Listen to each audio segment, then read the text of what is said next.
Hello, fifth grade mathematicians. This lesson is talking about multiplying decimals. It's a review of what we looked at in Unit 6. One of the lessons we did there was Lesson 9, where we talked about multiplying decimals. In that unit, we're going to start with 1.4 times 2.3.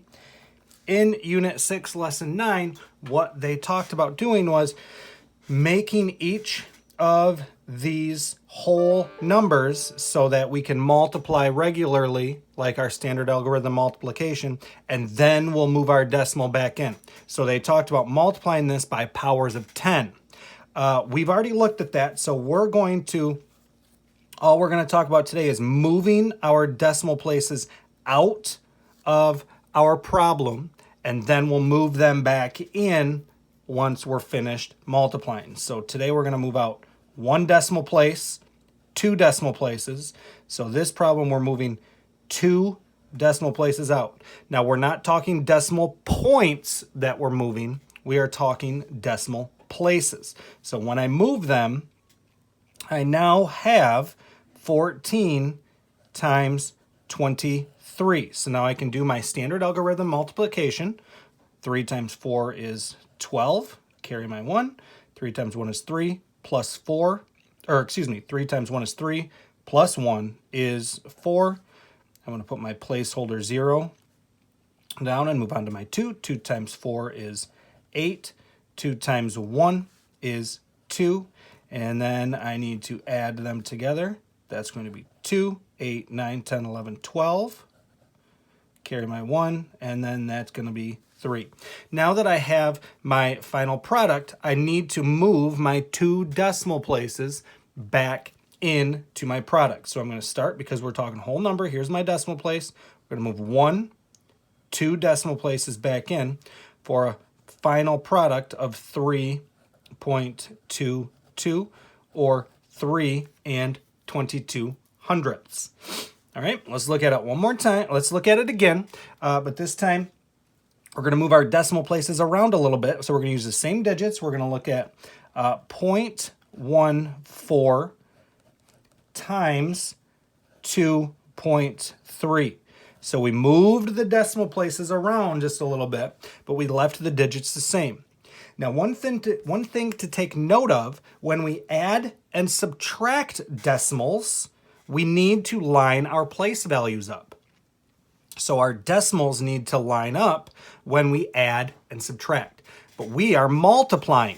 And if you think about when we're multiplying, we're moving our decimals out of there to make whole numbers. So we do not need to line up our decimals for multiplication. So here we go. We're going to move our decimals out. We've got decimal places. We're going to count decimal places. Decimal place. Here's 1, 2, and then we've got one down here for 3. So here we've got 3 decimal places. Now that I moved them out, I can do my standard algorithm multiplication. 3 times 4 is 12. Carry my 1. 3 times 1 is 3, plus 1 is 4. Placeholder 0. 2 times 4, 8. 2 times 1, 2. I need to add them together. 2 plus 0, 8, 9, 10, 11, 12. Carry my 1, and that's 3. Now the digits stayed the same, but our decimal places are a little bit different. This time I took out 3 decimal places, so I need to put 3 decimal places back in. So starting from back here, 1, 2, 3. I have 3 decimal places that I need to put back in. So my final product is going to be 0.322, or 322 thousandths.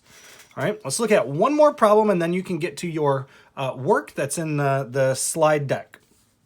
Our last one that we're going to look at here is 0.14 times 0.23.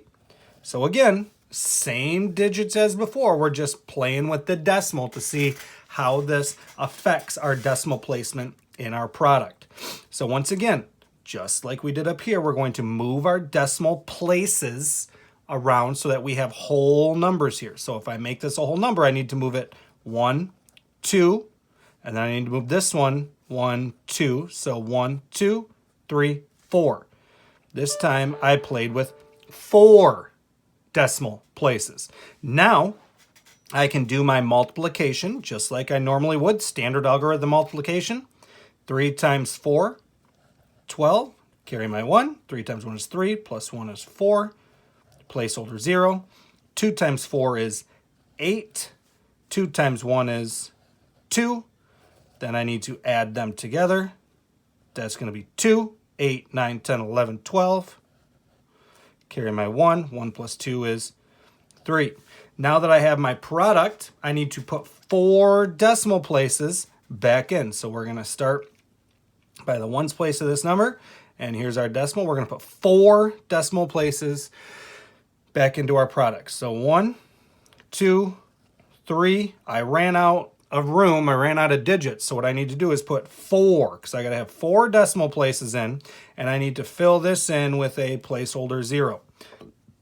So my final product here is going to be 0.0322, or tenths, hundredths, thousandths, 10 thousandths, 322 10,000ths. All right, now that you've seen that, there are some practice problems for you to do. So go check out the slide deck.